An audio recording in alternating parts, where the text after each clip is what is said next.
There we go. Cuyahoga County Public Works Procurement and Contracting Committee meeting for Wednesday, March the 8th will be called to order. Roll call, please. And just as a reminder to all who are in attendance, this meeting is being recorded and live streamed on the county's YouTube page. Calling the roll, Mr. Tuma. Here. Mr. Miller. Here. Ms. Conwell. Ms. Conwell is absent. Mr. Sweeney. Present. Ms. Turner. Here. There is a quorum. Okay.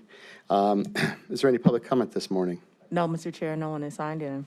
All right. And could I have approval of minutes from the February 22nd, 2023 meeting? I so move. Second. All right. We have a motion and a second to approve the minutes. All in favor say aye. Aye. Opposed, nay. Ayes have it. And Madam Clerk, if we could have the first matter referred to committee, please. Resolution number 2023-0046, authorizing the county executive to execute all non-monetary contracts, including but not limited to agreements, easements, leases, memorandums of understanding, and permits in connection with the Beulah Park Euclid Beach Connector Project. Okay. And if we could, please state your name for the record and. Nicole English from Public Works. So this piece of legislation is related to the overall lakefront plan that we've been talking about on in probably the last couple of years with you, and it's specifically to the Beulah Park project. So I'm going to introduce you to Trevor Hunt as a senior project manager in Public Works, who was hired late last year to manage the lakefront projects all in general. Okay. And so he has a short presentation. I believe Janine has it loaded up, and you guys should have copies of it that he'll go through and explain exactly what this piece of legislation is for. Okay. Sounds good. All right. Welcome. Hi, good morning. Good. How you doing today? Good, thanks. And if you could just state, I know Nicole did, but could you just state your name for the record? And, Sure. Trevor Hunt, Department of Public Works. all right. So all this you all may be very familiar with, but this at least is a quick refresher and give you an update in terms of what we're trying to accomplish. Essentially, the sheer number of contracts, non-monetary contracts that are coming before us, we don't want to have to necessarily go through the rigmarole. So getting this blessing from council today, giving us the ability to have Director Dever sign off will give us a little bit more flexibility and allow us to be a little bit more nimble in terms of moving the process forward. So you may have, the first couple slides may ring a bell because you've probably seen some of this in the past.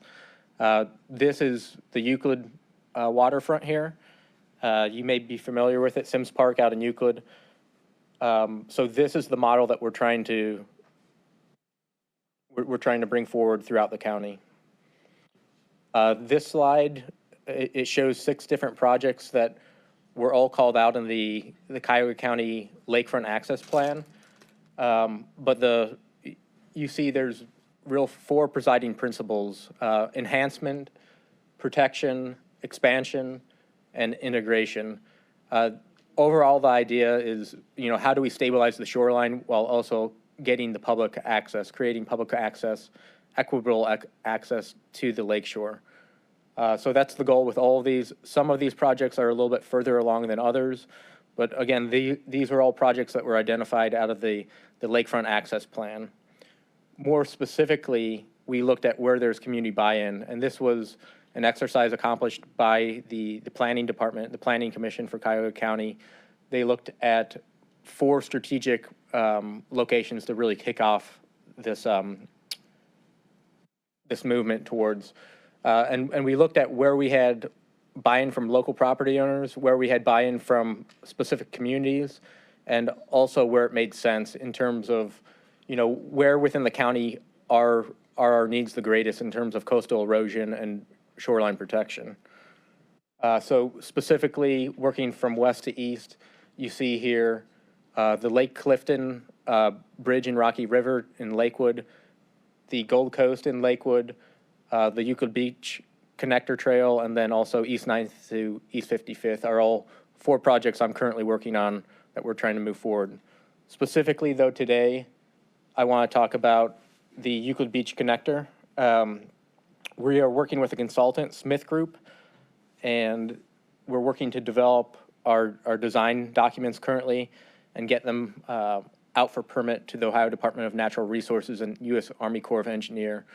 So specifically as it relates to this project, it's about 2/3 of a mile of shoreline broken into 2 phases, a phase 1 and a phase 2, Both are approximately a third of a mile.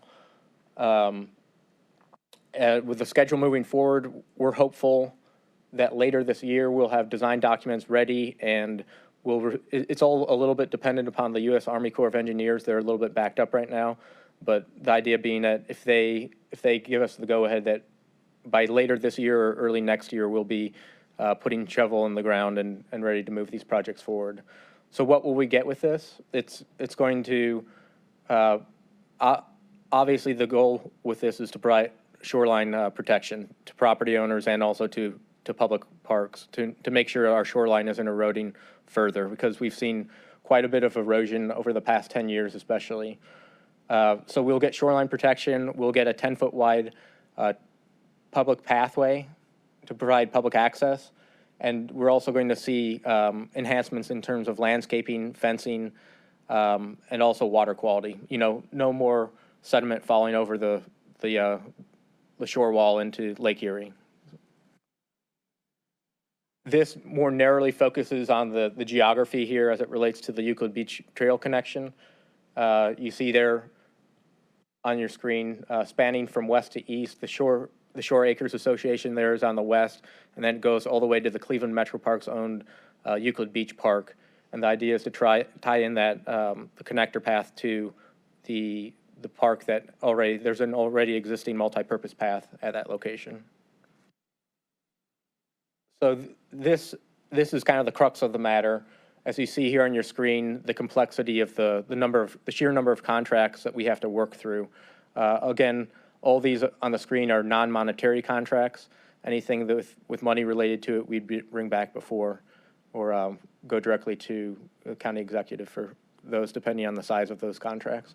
So you can see MOUs, there's 12, easements, there's 12. When you get into the weeds of it all, there's over 50 of these contracts that we have to work through. So the purpose of this today is to kind of cut out the rigmarole of having to go to Board of Control and other, and getting Director Dever the ability to sign off for us here as we move throughout this process. So that's all I have. Thank you. Okay, appreciate that. A couple questions I have just off the bat here. So what's the timeline for the entire project? Yeah, so what I showed earlier on the slide, it's dependent upon U.S. Army Corps of Engineer, but the overall construction completion, we're talking about end of 2025 is what we're currently looking at. Okay, and then does the current administration have buy-in? I know this has started under a previous administration, so are they on board with this? Yes, I heard that there's a strong correlation between the past administration and the current administration on Okay, this, so. And then I see there's numerous agreements that it's authorizing. I mean, is there any concern of obligating the county down the line for things on like MOUs down the line, where you have 12? You mentioned I think 12 of them. That's substantial number of things. You know, I see Nicole's walking up. Ms. English is walking up. Nicole English again with Public Works. I'll also ask Jared to jump in too, but we worked with the law department on kind of what we should include in this that is reasonable and doesn't give us risk, and then other agreements that would come forward later, like Trevor said, with monetary value, that those would come separately through and get approved as they come. Okay. The idea of these is some of them we need ahead of time in order to apply for funding, in order to get permits. And so this is really giving us, as they come in, we can quickly sign them and get the project moving. And then later on, there will be more formal, again, any agreements that give us permanent. Okay, and while I have you up here, is the funding actually in place for the I think it was like 16 million? So we do have a tranche of ARPA replacement funds that are still sitting for lakefront projects that we're divvying out as we go. We're still applying for other grants. We have some federal money in this. We're continuing to apply. Okay. So that's kind of a loose pot that we're, as we get more money for one project, then we'll shift the other money to another. How much have you received so far for this? 9 million. 9 million, okay. And you think you'd be able to procure the 7 million after, or in some Yes, capacity? between additional ARPA grants and or other our own grants. Okay. funds, correct. Okay, I'll open the floor up to my colleagues. Any questions? Mr. Miller? So, You're describing this as a connector project, so it connects from what to what?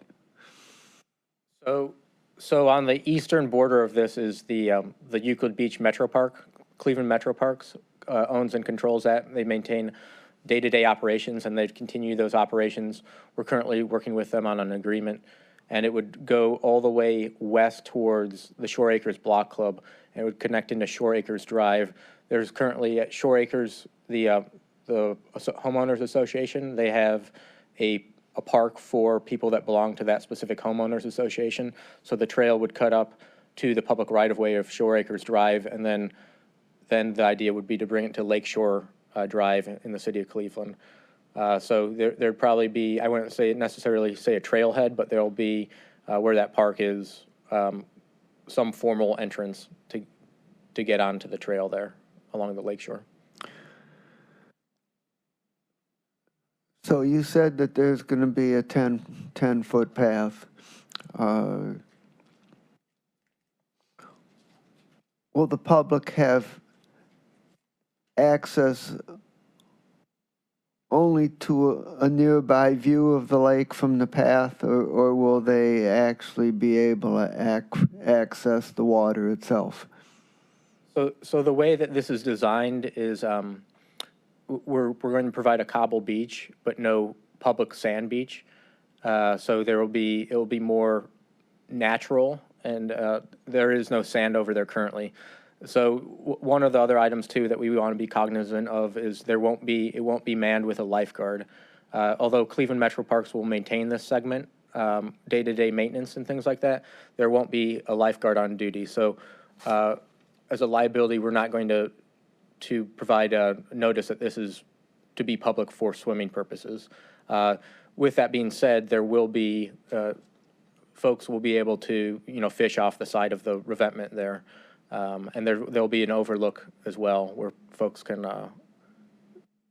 also fish and have public access to overlook Lake Erie. And one of the items on your list of contracts was a maintenance agreement. Can you describe that item? So the maintenance agreement is with Northeast Ohio Regional Sewer District. There's two sewer outfalls within this stretch of the shoreline, sewer outfall 206 and sewer outfall 207. The idea there is that would give Northeast Ohio Regional Sewer District the ability to come out and clean out the sewer outfalls as needed. This would probably occur on a quarterly basis, but we would, we would defer to them in terms of how often that would need to occur. So does this mean that there would be sewage discharges into the lake at those points? From my understanding, I'm not with the sewer district.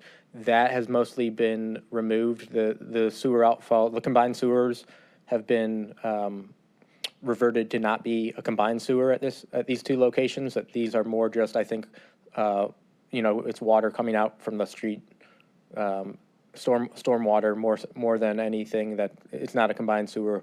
That's been alleviated at this specific location. Okay.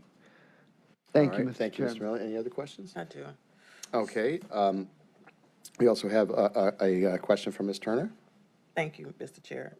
So this is beautiful. When this comes to fruition, I think it's going to be absolutely amazing. I was wondering if you could talk a little bit more about the fourth quality enhance, and what plans do we have to address the water quality and the ecology, specifically around runoffs and algae blooms, et cetera. So what's the overall benefit? So this project narrowly looks at that. There are some advantages to achieving this project in terms of sediment won't be eroding into the lake. We are working more holistically on a larger scale with Northeast Ohio Regional Sewer District, and even having some conversations more recently with, there's an H2 Ohio program, as you guys are probably familiar with. There's been some more money geared towards, most of that was more upland. There's now been some conversations about creating some money that could be going towards green infrastructure, more near to the lakeshore. What was that program? you just- H2 Ohio. It's a Governor DeWine's program. So we are working with our consultant to explore all options of how we could incorporate green infrastructure to reduce other pollutants that may, go into the Lake Erie there. So narrowly as it pertains to this project, I guess the shoreline protection and the revetment that we'd build would stop the constant erosion of the hillside and where you have sediment, muddying the waters and continuing to spill out and not really holding back the land. So we are concerned. When I showed you the 4 other sites, we are concerned about how do we prevent other pollution from spilling out in the lake, and where we can apply those tactics, we will. Thank you. Thank you. All Mr. right, Chairman. thank you. Mr. Chairman? Mr. Miller? I have one more question. You mentioned about having 9 million and being able to get 7 million more. Does this mean that the total cost is 16 million? Yes, that's the current anticipated cost of this project. Okay, And with inflation, it has gone up from what we originally, but so has everything in the last 6 months. So. Okay. Any other questions? Seeing none. What are you looking for in way of moving this forward on a time frame here? We'll ask for second reading suspension because these are starting to come in, so as quickly as we can get them signed would be great. Okay. I'll make a motion for second reading suspension on R 2023-0046. Do I have a second? Second. We have a motion and a second to move this on second reading suspension. All in favor, say aye. Aye. Opposed, nay. The ayes have it. All right. Thank you. Madam Clerk, if you could please read the next piece of legislation. Resolution number 2023-0047, making an award on requisition number 11381 to Katz Construction in the amount not to exceed $1,494,590.80 for resurfacing of Wilson Mills Road from Lander Road to Alpha Drive in the city of Highland Heights and the village of Mayfield in connection with the 2021-2024 Transportation Improvement Program. Nicole English with Public Works. So this is an award of a construction contract for the resurfacing of Wilson Mills Road. This was included in NOACA's last tip, so it's a federal aid project. The cost has gone up significantly from the time that it was programmed, so the percentage is not 80-10-10 like we're used to. It's, I think, down to about 48% of federal funds, and then we are splitting the rest of it with the municipalities, so 26% county, 26% to the municipalities. The bid did come in 9.5% over the estimate, so keeping with, we're keep increasing our estimates based on the most recent numbers we have, and they're still coming in over, so I don't think this inflation is done. We're definitely still seeing it on the construction side, but we are going with the lowest bidder. Because it's a federal aid project, they set the DBE goal of 7%, and CATS is making that goal. And there was 4 bids that came in. The second bid was within 5,000 of the lowest. So, we feel like, this is, while a little bit high, is still a decent bid. Okay. And so you mentioned this is part of the federal program. So why is the funding being reduced? Do you know why? So really, when they program the project, they program it at a certain budget, and that's what they say is going to be 80-20. As the project costs go up, the local's on the hook for the rest, right? So we did go back to NOACA on some of our projects and do formal requests to kind of increase the amounts on them, the ones that were really, significantly lower. Wilson Mills, we had hoped for issue 1 funding to kind of fill the gap on this one, and it didn't score high enough to get the issue 1. So we worked with the municipalities, and we all agreed it's still worth going forward, that we would split the difference of the federal funding. So this was the last round of the tip. I will say the tip that they just passed in January, a couple months ago, that goes through 2027. We were much more aggressive on the estimates and pushing them up higher to ensure that we get closer to that 80-20 split that we were accustomed to years ago. And then as far as the road being open, when are we looking at that happening? So the construction is looking to start in April as long as the weather cooperates, and would end in about 4 months, so August, as long as, again, the weather seems in good shape. I don't believe they're closing the road. I think this is a rolling operation, and so they'll maintain traffic. I see. Okay, and what, you score these?